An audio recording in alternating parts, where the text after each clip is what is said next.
International. We thank you for finding time to join us. I am Lydia Odije Ochi. Let's take a look at the highlights. National Livestock Development Project flags off artificial insemination program for enhanced beef and milk production. Insurgency. Farmers' herders clashes, impact of climate change and COVID-19 could trigger food insecurity. Food and Agriculture Organization warns.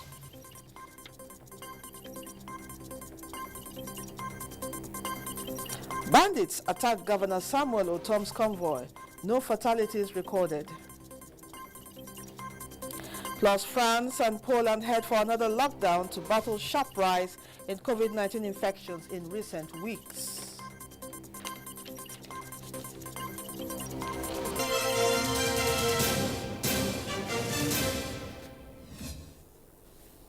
And now the details. Today is International Happiness Day, designated by the United Nations to recognize the importance of happiness in the lives of people around the world. According to the World Happiness Report published by the United Nations last year, Helsinki, the capital of Finland, is the happiest city in the world. United Nations General Assembly, in a resolution on the 12th of July 2012, proclaimed 20th March International Day of Happiness, closely linked to the Sustainable Development Goals to achieve a better and more sustainable future for all. Hunger, lack of education and awareness, lack of affordable medical facilities, and violation of human rights are a few of the biggest causes of unhappiness among people in the world. According to the World Happiness Report, the unhappiest cities are mostly located in underdeveloped countries and have experienced war, civil unrest, political instability, and devastating natural catastrophes. European Union threatens to stop exports of AstraZeneca's COVID-19 vaccines, just as Congo is set to head to the polls on Sunday. For these and more stories making headlines on the global scene, let's join Uche Ugochukwu. Half of all adults in the UK have received first dose of COVID-19 vaccine, as reported by Health Secretary Matt Hancock. Meanwhile, European Union Chief Ursula von der Leyen threatens to stop exports of AstraZeneca's COVID-19 vaccine if the bloc did not receive its promised deliveries first. The warning comes as EU is battling to speed up its COVID-19 inoculation campaign, just as many member states are facing a third wave and renewed curbs on public life. Already, France and Poland have reintroduced partial lockdown as both countries battle sharp rise in COVID infections in recent weeks, with German Chancellor Angela Merkel warning the country might follow suit. However, Pakistan's Prime Minister Imran Khan have tested positive for COVID-19. The country's health minister said the 68-year-old is self-isolating at home. Similarly, Donald Trump's main residence in Florida has been partially closed after some members of staff tested positive for COVID-19. Number of positive infections from the coronavirus disease globally has surpassed 123 million, and Nigeria's figure now stands at 161,539 after recording 130 new cases Friday. In other developments, voters in the Republic of Congo head to the polls Sunday to elect a president in a vote boycotted by the country's leading opposition party. 77-year-old President Denis Nguesso, who has ruled the oil-producing country of 5 million people for 36 years, is seeking a new 5-year mandate. He faces 6 opposition challengers but is widely expected to win. And a presidential decree in Turkey says the country has pulled out of the world's first binding treaty to prevent and combat violence against women. The 2011 Istanbul Convention requires governments to adopt legislation prosecuting domestic violence and similar abuse, as well as marital rape and female genital mutilation. No reason was provided for the withdrawal. That's the global update. I am Uche Ugochukwu. Thanks, Uche.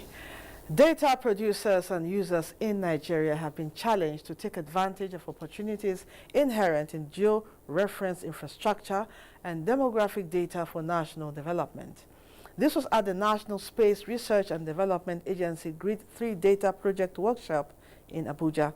Haman Jabani was there. The geo-reference infrastructure and demographic data for development, also known as Grid 3, has a database made up of 980 data sets in 36 states, the FCT, and 12 sectors relating to subnational boundaries, key infrastructure as well as settlements. This first Grade 3 National Training Workshop for data producers and users is to acquaint them with the skills needed for the critical role geospatial can play in addressing issues of national development. We have the geospatial database, which is in the cloud on the AWS Amazon Web Services, and we have the portal that is running now for the country to project itself, to develop to the investors, as well as for national policy formulation.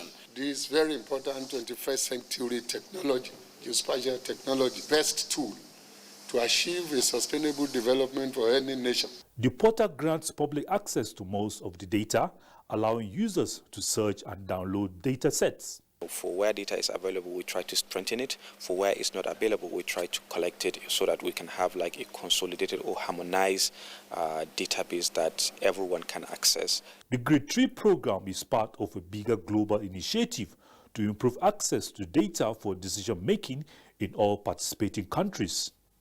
Hamman Jabani, NTA News. And now to agriculture. The federal government has flagged off artificial insemination program aimed at enhancing the production of beef and milk. This is also designed to address farmers' headers crisis nationwide. Musa Baba Aliyu has more. Should Nigeria be compared with Brazil when it comes to livestock production? Well, veterinary doctors and livestock breeders say the comparison is not necessary.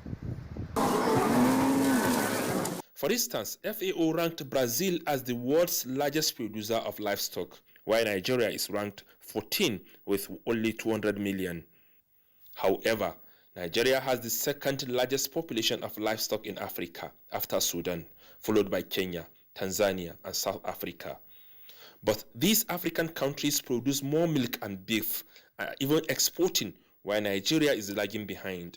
Other challenges hampering the livestock subsector include inadequate availability of feed and fodder and water. Ministry of Agriculture identified crossbreeding through artificial insemination as a way to assist breeders who are interested in milk and animal fattening. This no doubt will improve the livelihood of the pastoral communities and other livestock farmers and support the effort of the ministry in finding a lasting solution to contemporary challenges of livestock value chain. Emir of Bichi, Nasiru Ado Bayero, encouraged all cattle breeders to key into the federal government's program, believing that it will solve farmers' herders' conflict. In the meantime, the Federal Ministry of Agriculture says it has taken steps to curtail the outbreak of avian influenza known as bird flu reported in Plateau, Bauchi, and Kano State. Nigeria has been battling bird flu since 2007 when it affected millions of birds. In Abuja, Musa Baba Aliyu, NTA News. The Food and Agriculture Organization cautions Nigeria to tame insurgency, farmers' headers clashes, and impacts of climate change, all compounded by the negative economic impacts of COVID-19 to avert food insecurity. This is coming as the federal government partners FAO on a regional consensual analysis of food insecurity situations among West African countries, popularly called CADA Harmonize. Justin Bemuni reports. The CADA Harmonized results in Nigeria have become a major yardstick for estimating the areas and population of vulnerable people in needs of humanitarian assistance, as contained in the annual Humanitarian Needs Overview and Humanitarian Response Plans. This year's analysis comes in the face of the pronounced threat of food and nutrition security, occasioned by insurgency in the northeast, high inflation rate, and the economic stress faced by several households due to the lockdown and restriction measures to curb the spread of COVID-19 in Nigeria. The FAO urged the Nigerian government and humanitarian agencies to sustain the implementation of life-saving interventions of food assistance and unconditional cash transfers to the vulnerable populations in the affected areas. It is our hope that the March 2021 CH will give a clear, up-to-date picture about the current food security situation and what actions are required to improve food security situation in those affected populations. At this juncture, I would like to reiterate our commitment as the United Nations and as FAO in working with government and with all partners in responding to the crisis and strengthening resilience of agricultural livelihoods of vulnerable groups in affected states.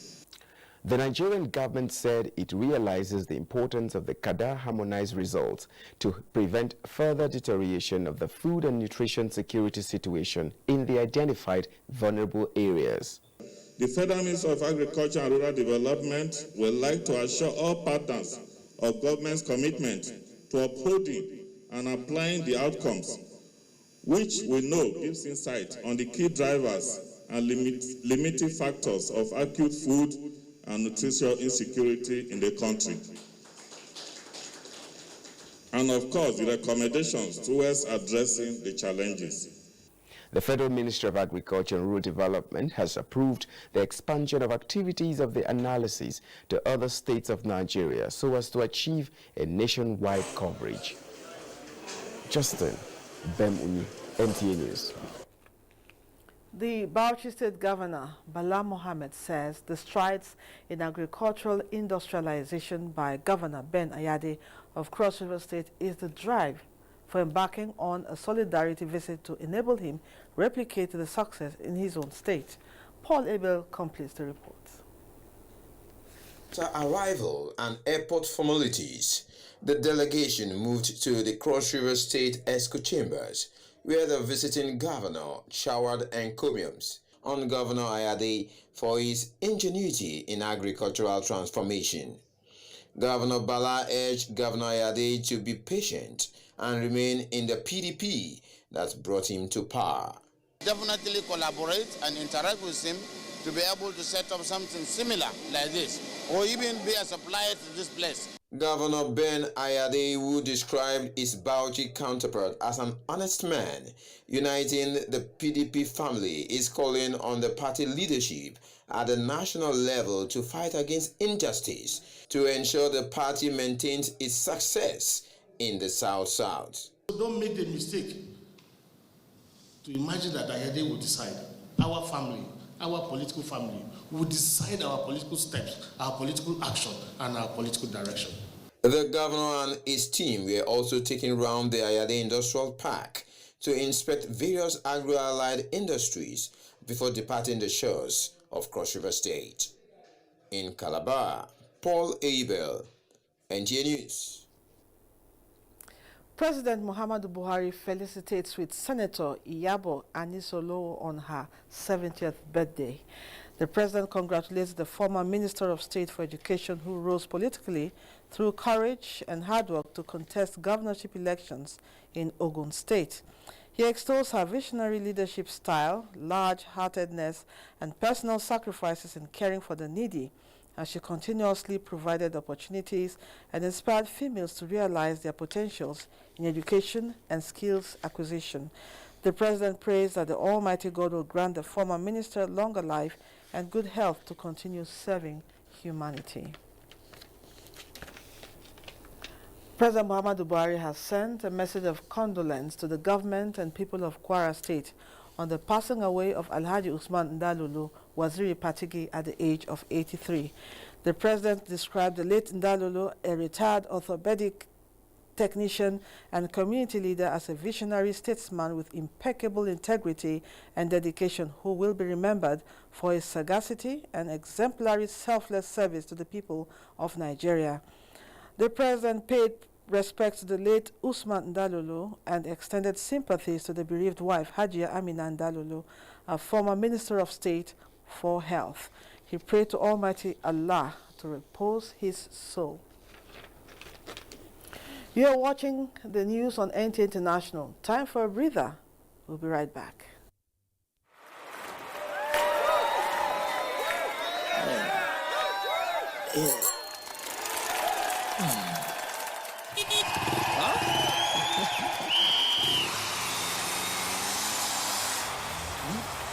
Latest entrant, latest technology. Welcome to Intel 4G LTE Advanced and experience super fast internet access today. Visit intel.com.ng or any of our stores in Lagos, Abuja, and Port Harcourt to get started.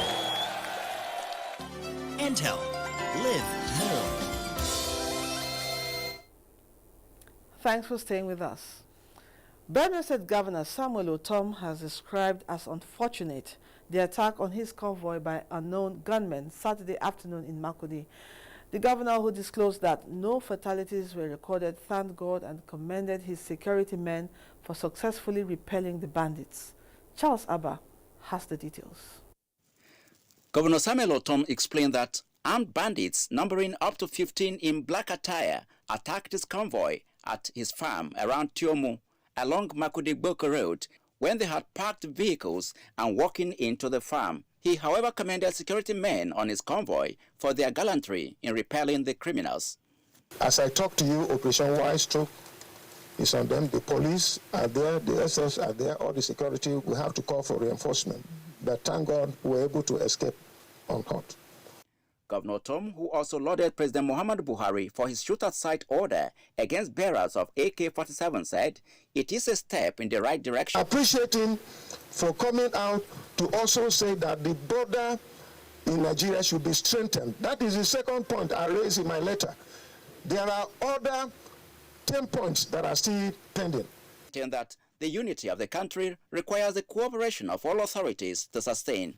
In Makurdi, Charles Abba, NTA News.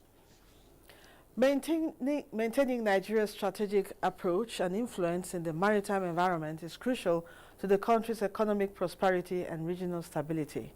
The Chief of Naval Staff, Vice Admiral Awal Gambo, stated this at the flag-off ceremony of Exercise Obangame Express 2021 on board the Nigerian Navy ship Thunder in Lagos. Imolayo Tokede Ogunfowora has details.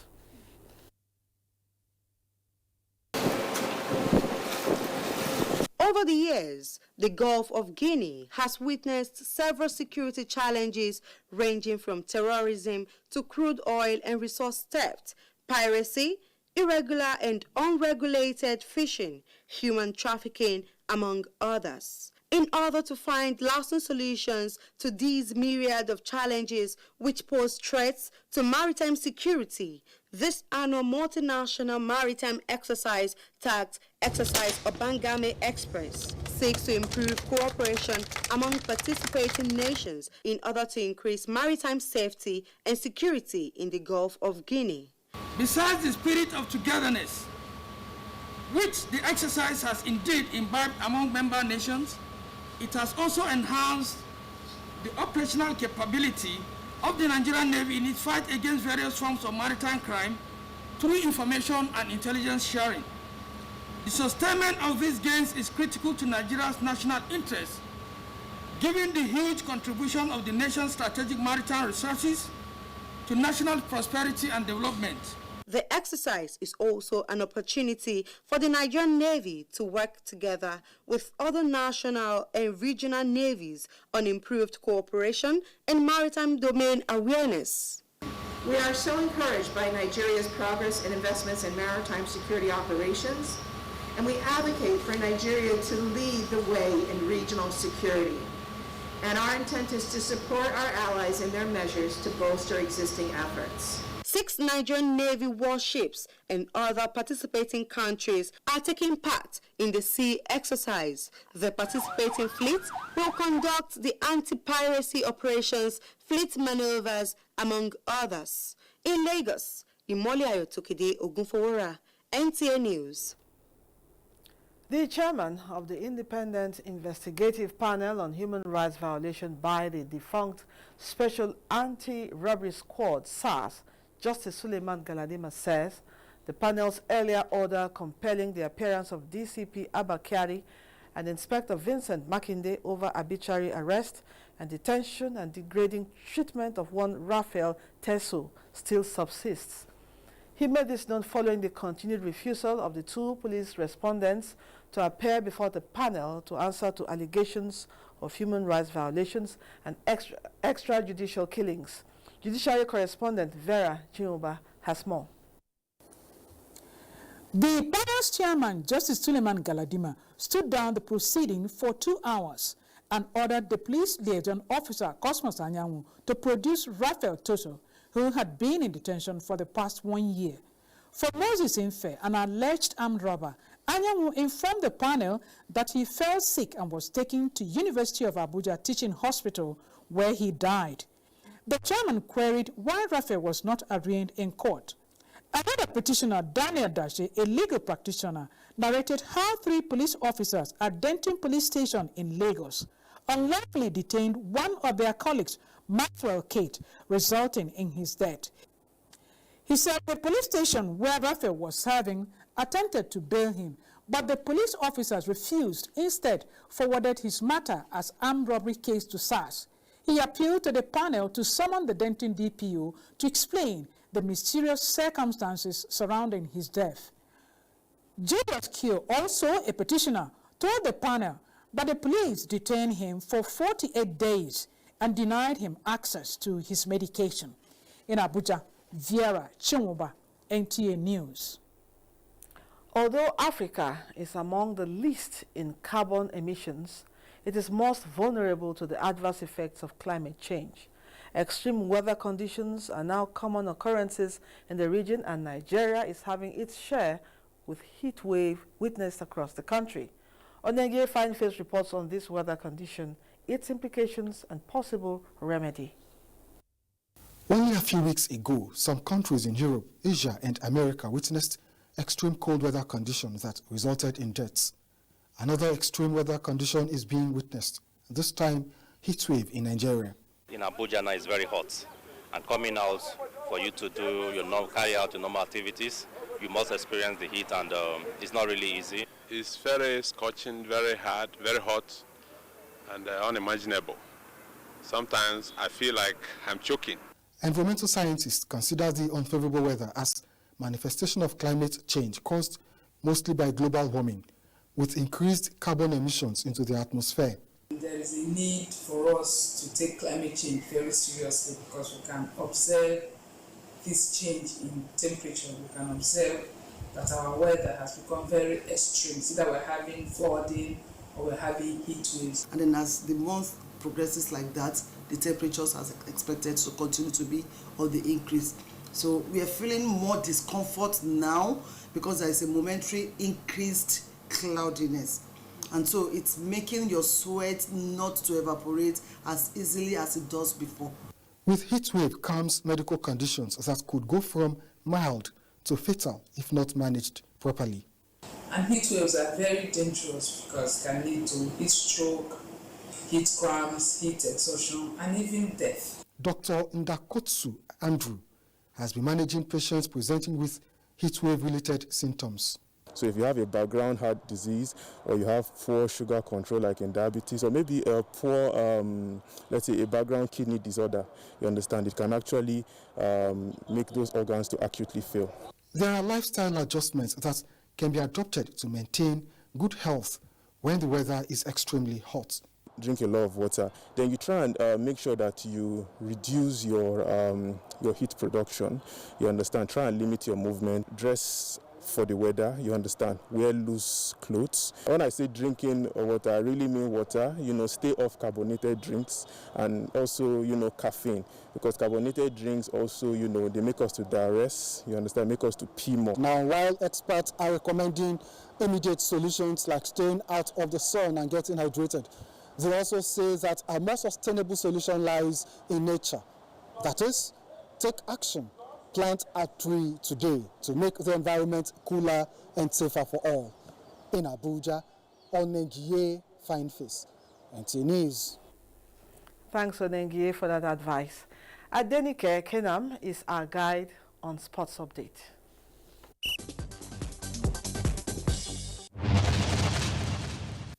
Team Nigeria continued their exploits on day 2 of the ongoing World Para Athletics Grand Prix in Tunisia, winning 2 gold medals in women's javelin and men's 400 meters T46 and 1 silver medal in women's shot.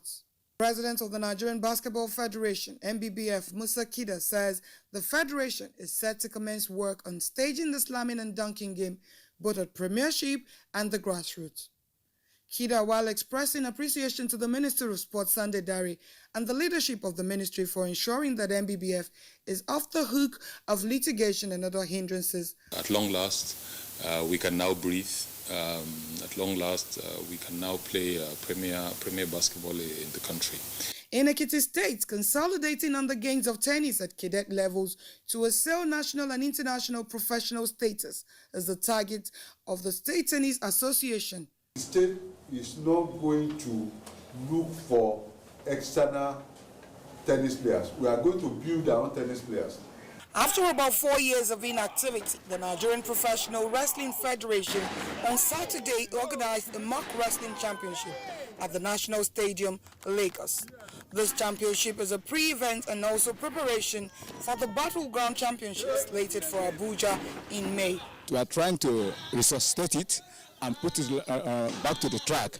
In the Nigerian Professional League, Dakada FC will battle Plateau United, Enugu Rangers to play Nasarawa United, while Kwara United will be at home with Ademowa United.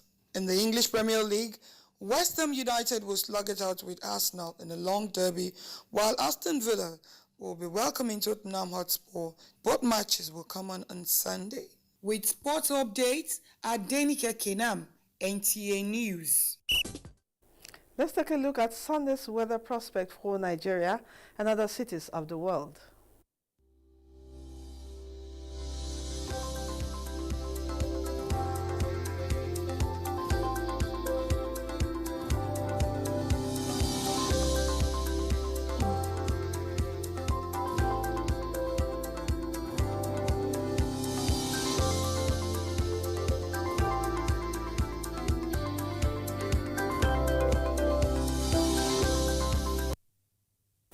And that's a wrap on the news, but before we go, remember to stand with the NTA in the fight against rape and rapists. To be a star, I am Lydia Odijochi. Thanks for watching.